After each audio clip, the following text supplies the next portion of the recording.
Many people dislike modern architecture, particularly minimalism. Well, this must be the opposite end of the spectrum from that. It's Baroque architecture.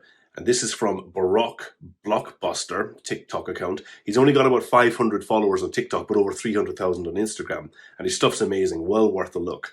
Like, Baroque architecture is important because it's the first architectural style that really goes global. Because at the time it was being created, European colonies were springing up all over the world. So this stuff traveled with Europeans, particularly the Spanish and the Portuguese, all over the place. It's mostly used for big public buildings like churches and palaces, but it can have domestic scale elements to it, like this library, which then opens out onto a much larger space.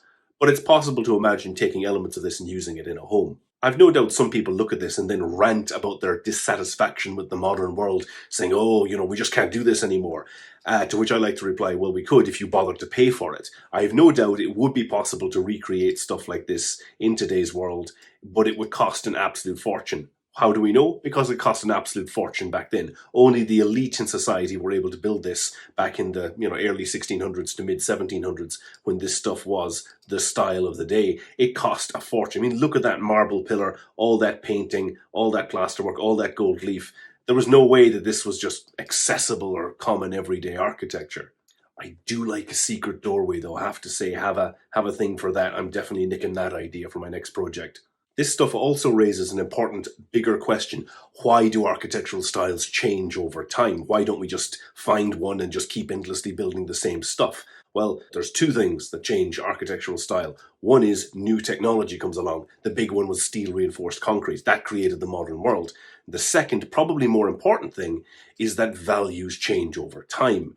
Baroque came about because of the Reformation. The Catholic Church and Catholic powers wanted something that would inspire awe in common, ordinary people, so they built ever more extravagant churches and public buildings. This sort of thing fell out of fashion, probably because A, it was massively expensive, and B, it only really worked for the elite in society. Regular people wanted something a bit more accessible, and after this you get neoclassical Georgian architecture making a big comeback. Would you like something like this in your home? Let me know in the comments, and check out Baroque Blockbuster on TikTok.